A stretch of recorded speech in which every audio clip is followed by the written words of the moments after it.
Voici le comparateur de programme des candidats et surtout pourquoi il ne faut pas voter Macron et voter Jean-Luc Mélenchon massivement dès le premier tour.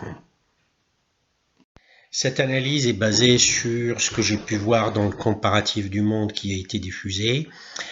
Donc j'ai apporté quelques précisions quant à chaque item en le comparant au vrai programme de Jean-Luc Mélenchon. Pour commencer, il faut bien se rendre compte à l'évidence que Macron ne propose rien. Par contre, Jean-Luc Mélenchon propose le SMIC à 1400, et ça c'est possible par décret, ce sera fait de suite dès l'élection. Le lancement des négociations salariales par branche annuellement, et enfin des minima sociaux à 1063 € net. Alors la lutte contre la pauvreté, la précarité et l'augmentation du pouvoir d'achat, vous avez bien vu que Macron n'a rien fait. Rappelez-vous l'histoire des Gilets jaunes, rappelez-vous les revendications des infirmiers, rappelez-vous les revendications des instituts. Il ne s'occupe pas du tout des ruraux. En ce moment, on a une grosse crise sur les carburants, il ne fait rien. Donc c'est le président de l'attentisme. À savoir quand même que la France consomme l'équivalent de 50 millions de mètres cubes de carburant par an, soit 50 milliards de litres, donc une augmentation de 0,5 € par litre en plus, multiplié par 60% de taxes, ça ramène 15 milliards de recettes en plus dans les poches de l'État pour rendre les chiffres de M. Macron agréables à voir, alors que la réalité en est tout autre.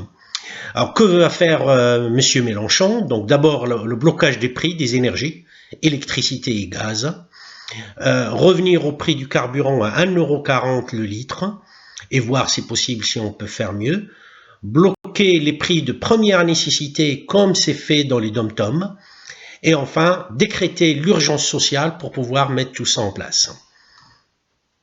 Bon, maintenant, pour vous confirmer encore que Emmanuel Macron c'est le président des riches et qu'il n'en a rien à fiche des salariés, et surtout les salariés les plus modestes, on voit très bien que lui, sa proposition c'est de tripler la prime Macron, donc encore de plus en plus pour les entreprises et rien pour les salariés. Continuer à gaver les entreprises et surtout les grosses entreprises du CAC 40 et autres, en leur attribuant le crédit impôt recherche dans lequel il y a toujours à boire et à manger. Je rappelle que la R&D dans les entreprises est déjà payée par les clients, tout au parti. Et s'il y a encore des choses à payer sur la R&D, elle est amortie dans le prix de vente. Donc ils sont doublement payés avec ce crédit impôt recherche qui représente quelques milliards donnés sans contrepartie. La proposition de Jean-Luc Mélenchon, c'est de décréter une année blanche pour les entreprises du CAC 40 qui ont profité de cette crise Covid, qui dure maintenant depuis 2 ans, ainsi que certains grands groupes. Et puis, conditionner les aides aux entreprises à des objectifs sociaux, écologiques et fiscaux. Et peut-être aider davantage les PME et les TPE plutôt que les grosses entreprises. Bon, encore une fois, Emmanuel Macron est là pour aider les entreprises et beaucoup moins les salariés. Vous vous rappelez qu'il a défiscalisé les heures supplémentaires au-delà de 35 heures. Et là, il propose rien, il n'y a rien dans son programme. C'est simple, il n'y a rien. Alors que Jean-Luc Mélenchon propose de revenir à 35 heures et dès la 36e heure, c'est payé en heures supplémentaires et elle doit donner lieu à des cotisations sociales qui sont en réalité un salaire différé pour protéger les salariés contre la maladie, les accidents de la vie, l'assurance chômage, etc. Et une avancée encore particulière, puisqu'il faut avancer et travailler moins, de manière à partager le travail à la fois dans la journée, dans la semaine, dans le mois et dans la vie. Donc, proposer les 32 heures pour les métiers pénibles et les métiers de nuit. Une fois, pas coutume, encore Emmanuel Macron ne propose rien pour l'encadrement des contrats précaires, si ce n'est encore continuer à dégraisser de plus en plus dans la fonction publique, comme d'ailleurs certains de la droite qui veulent enlever 250 000 emplois de fonctionnaires. Jean-Luc Mélenchon, lui, il fait une vraie percée sociale et une avancée sociale, puisqu'il veut limiter le quota des contrats précaires, c'est-à-dire les intérims, les CDD, limité à 5% pour les grosses entreprises et 10% pour les toutes petites entreprises, selon leurs besoins, selon leur taille, et ce qu'ils peuvent éventuellement proposer.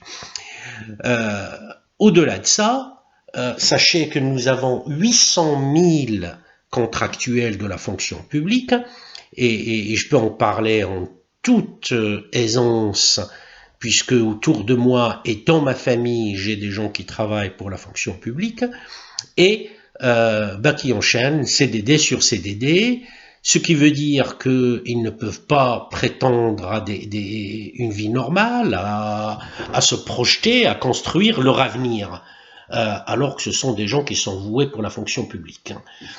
Ceci est intolérable, on ne peut pas continuer à avoir 800 000 personnes dans la fonction publique qui enchaînent CDD sur CDD.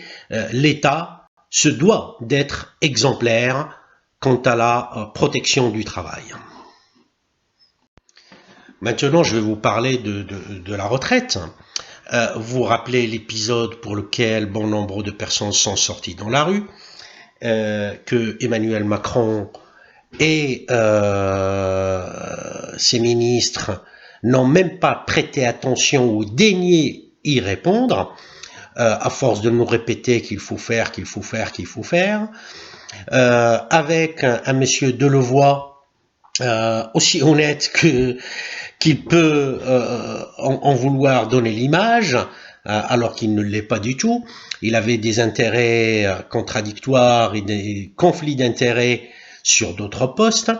Il nous a proposé un torchon ni fait ni à faire, dans lequel il proposait un rallongement de la durée de travail, repousser la retraite à 65 ans, et en essayant de faire diviser les Français en pointant du doigt ceux qui avaient bénéficié d'un certain nombre d'avantages sociaux dus à leur métier. Ça ne prend pas avec les Français, et il s'en est bien rendu compte. Aujourd'hui, il revient encore avec sa proposition conflictuelle pour nous dire on veut repousser l'âge légal à 65 ans, l'âge de retraite, pardon, à 65 ans. Il faut savoir que la moyenne, l'espérance de vie des Français, elle est de 73 ans, mais elle est de 10 à 12 ans inférieure pour les classes populaires. Donc ça veut dire que c'est l'âge moyen pour les classes populaires auquel ils décèdent malheureusement est de 62-63 ans. Ici, Macron, sans se cacher, il le présente ici en disant je repousse l'âge à 65 ans de manière à ne payer qu'une pension de reversion aux survivants des deux retraités et faire des économies ainsi sur la retraite. Ceci est une injustice sociale, puisque les gens qui ont du travail moins pénible peuvent éventuellement travailler plus, pourquoi pas, donc les gens comme lui, les gens qui travaillent dans du bureau, les gens qui ont encore l'énergie pour pouvoir le faire, mais pas ceux qui ont une santé fragile, un métier pénible, ou tout simplement qui veulent consacrer une deuxième vie à leurs enfants, à leurs petits-enfants et à eux-mêmes, tout simplement. Ils proposent aussi 1100 € minimum. Alors là, c'est la boutade du siècle. Je vous rappelle que pour la retraite des agriculteurs, Le Conseil d'État est passé derrière, il a dit à ces marcheurs, circulez, il n'y a rien à voir, vous ne comprenez rien. Eh ben, ma foi, maintenant, moi j'ajoute un petit truc dans la loi qui dit que les agriculteurs n'auront pas leur retraite à 1000 € s'ils n'ont pas 17 ans minimum en tant qu'exploitant, ce qui va exclure, je ne sais plus, mais quelques centaines de milliers d'agriculteurs qui, eux, n'étaient pas exploitants avant, ou qui travaillaient avec leurs parents, ou qui sont en GAEC, ou autres. Là, il faut peut-être arrêter. L'âge doit reculer encore, c'est-à-dire permettre aux gens de partir à 60 ans pour partir en bonne santé à la retraite et ne pas partir à la retraite une fois qu'on a déjà un pied dans la tombe. Et puis, ce qui est appréciable dans la proposition de Jean-Luc Mélenchon, c'est 1400 € net minimum quand on a les 40 annuités de cotisation et 1063 € qui est juste au-dessus du seuil de pauvreté pour les gens qui partiraient à 60 ans, qui choisiraient de partir à 60 ans et qui n'ont pas encore les 40 annuités. Comme on est dans le grand âge, donc on va continuer à parler de santé et des EHPAD, Macron ne propose rien pour les EHPAD. Pour lui, ce sont des gens inutiles. Donc ils proposent rien. Ce ne sont pas des Français, ce ne sont pas des citoyens. Donc rien pour eux. Rien dans son programme, ne serait-ce qu'un mot pour s'exprimer sur les EHPAD ou s'exprimer sur les retraités et s'exprimer sur les gens qui ont des problèmes de santé au fur et à mesure qu'ils avancent dans l'âge. Là, Jean-Luc Mélenchon, lui, il prend, il saisit la situation et on appelle ça en anglais du catch-ball, donc il saisit l'opportunité pour dire eh ben, on ne peut pas laisser ça comme ça, donc il faut créer un minimum de 10 000 places en EHPAD par an pour pouvoir s'occuper de nos aînés. Instaurer le 100% santé sécurité sociale et supprimer la tarification à l'acte. Certains d'entre vous qui m'écoutent en ce moment doivent s'en rendre compte lorsqu'ils vont à l'hôpital public. Revaloriser les métiers et les revenus des soignants. Enfin, c'est anormal qu'un infirmier aujourd'hui est payé dans l'hôpital public 1500 € net alors qu'il a fait 3 ans et demi d'études, 6 mois de préparation et 3 ans d'études, alors j'ai rien contre les policiers, mais un policier avec un bac plus 1 an de formation, voire 2 ans maximum, toucherait plus de 2000 €. Nos soignants, ce sont des gens qui sauvent des vies, qui font des heures incroyables dans la journée, 12 heures à chaque fois. Ils sont payés une somme minimale, 1500 €, ce n'est pas possible. On ne revalorise pas les métiers avec le petit Ségur qu'il a mis en place. La discussion doit s'ouvrir et il faut revaloriser ces métiers-là pour les payer d'abord à la juste valeur de leur diplôme et deuxièmement à la juste valeur du travail accompli et revoir les heures dans la journée. On n'est pas toujours très très efficace lorsqu'on a fait quelques jours d'affilée avec 12 heures de travail sur place. Et enfin, recruter davantage de médecins et de soignants de manière à s'occuper de notre santé et réarmer l'hôpital public. Bon, après le service public, il faut parler du logement social. Alors, l'État ne peut pas déléguer cette tâche de logement social au travers de lois Pinel, de défiscalisation à des particuliers.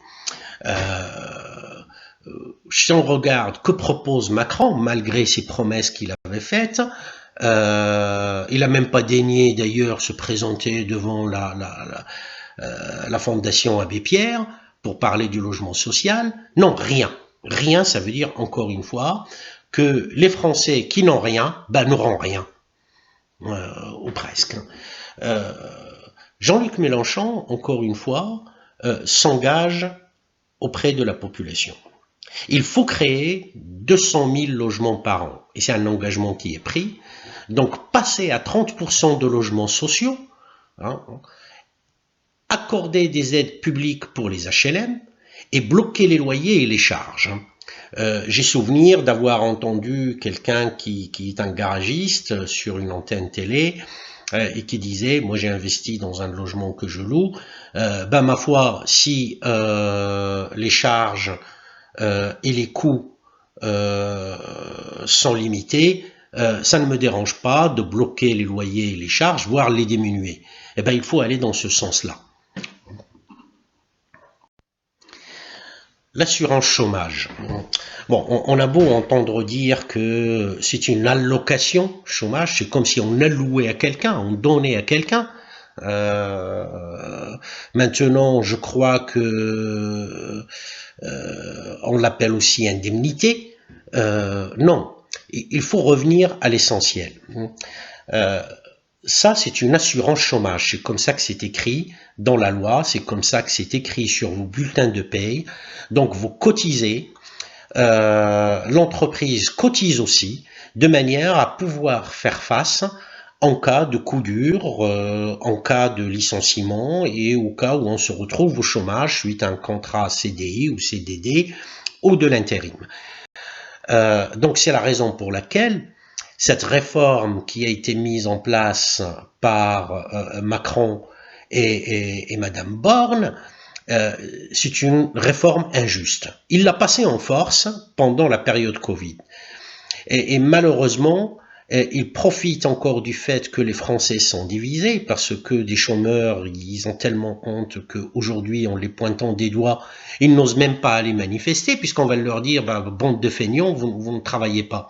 Non, c'est un accident de la vie qui est arrivé et il faut l'assumer et tout le monde a cotisé pour ça. Et comme on est dans un régime de partage, bah, tout le monde cotise pour les accidents de la vie des autres. Cette caisse n'a jamais été déficitaire. Aujourd'hui, Macron veut pointer du doigt un certain nombre de personnes qui sont au chômage pour une raison ou pour une autre. Je rappelle quand même qu'il y a plus de 1 million de personnes qui ont plus de 57 ans qui sont au chômage parce que les entreprises les mettent dehors. Et Macron, avec cette réforme-là, ne fait que continuer à créer de la pauvreté, de la précarité. Par contre, aucune obligation pour les entreprises. Aucune obligation. Le fameux bonus-malus qu'il veut mettre en place ne sera pas mis en place avant le mois de septembre, c'est-à-dire après son quinquennat. Et je ne suis pas sûr que ce sera mis en place un jour. Non, cette assurance chômage, elle est à abroger. Et Jean-Luc Mélenchon s'y attelle dès le lendemain de son élection. Bon, encore une fois, dans l'esprit de Macron, les gens qui sont atteints d'une infirmité donc, ne sont des bons à rien. C'est la raison pour laquelle il a supprimé cette allocation pour le conjoint. Donc, si vous êtes handicapé et que vous avez un conjoint qui n'est pas handicapé, on vous supprime cette allocation. Donc, vous pouvez crever, il n'en a rien à fiche. Est-ce qu'il propose autre chose? Rien. Bon, là où Jean-Luc Mélenchon, lui, il propose de déconjuguer et revaloriser l'allocation adulte handicapé. Il propose l'inclusion des personnes handicapées. Donc, une vraie politique humaine, une vraie politique d'inclusion. Contrairement, par exemple, à M. Zemmour, que lui, c'est l'exclusion. Alors, l'exclusion, lorsque vous êtes handicapé, lorsque vous êtes arabe, lorsque vous êtes musulman, lorsque vous ne vous appelez pas Eric.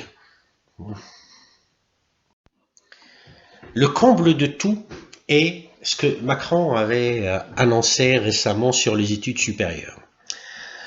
Donc, qu'est-ce qu'il veut faire? Il veut rendre l'université payante. Donc, ça veut dire quoi? Ça veut dire écarter les pauvres de l'enseignement supérieur, puisque quand on envoie quelqu'un en études supérieures lorsqu'on est un citoyen rural, ça veut dire qu'il faut lui payer un logement ailleurs, ça veut dire qu'il faut lui payer les déplacements, ça veut dire qu'il faut lui payer la nourriture, ça veut dire qu'il faut lui payer les livres, ça coûte très très cher. Et en plus de ça, il veut que l'université devienne payante. Donc forcément, on va écarter tous ces gens-là de l'éducation supérieure. Macron, il propose aussi quelque chose, du blabla. Alors je vais le citer, puisque j'ai repris ça exactement de ce qu'il a dit, ou ce qu'il a écrit. Donner plus de moyens et de liberté pédagogique aux enseignants. Mais les enseignants, là, c'est pas normal qu'ils soient payés moins qu'un policier. Ce sont des gens qui ont un bac plus 5. Ce n'est pas normal d'avoir fait bac plus 5, d'être confronté à une situation très difficile où on vous envoie dans n'importe quelle zone, souvent difficile à votre début de carrière, pour un salaire qui est largement inférieur à celui d'un policier. Je ne minimise pas le travail du policier, mais quand même, il y a une injustice. Bon, que nous propose Jean-Luc Mélenchon? D'abord, supprimer le Parcoursup. Moi aussi, je trouve ça, sincèrement, pas logique. On ne peut pas demander à un gamin à 16, 17, 18 ans de savoir exactement où il veut aller. Il faut laisser les portes ouvertes de manière à ce que les gens puissent construire leur personnalité, leur avenir, leur projection au fur et à mesure qu'ils avancent dans la vie. Augmenter le salaire des enseignants de 15% immédiatement et à terme de 30%.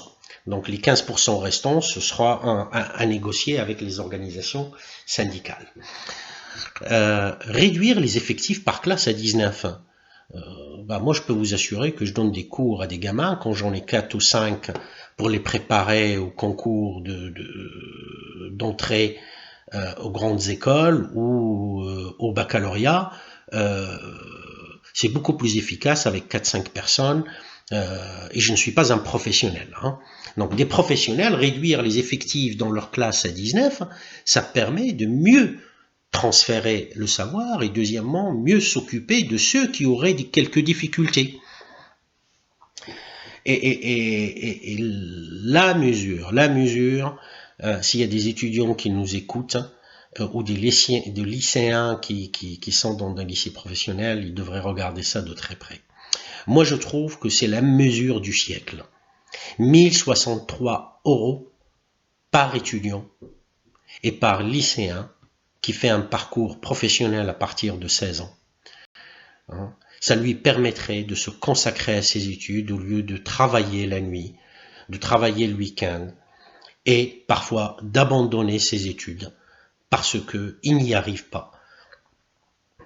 Et souvent, ils enchaînent du travail précaire, ils sont très maltraités, alors qu'avec 1063 € par mois, c'est pas une richesse, c'est juste au-dessus du niveau du seuil de pauvreté, à la seule condition qu'ils ne soient pas rattachés à leur famille. Donc évidemment, c'est une mesure pour les plus modestes d'entre nous, ceux dont les parents sont plus riches ou plus aisés, pourraient financer les études de leurs enfants et les garder rattachés à leur foyer familial fiscalement.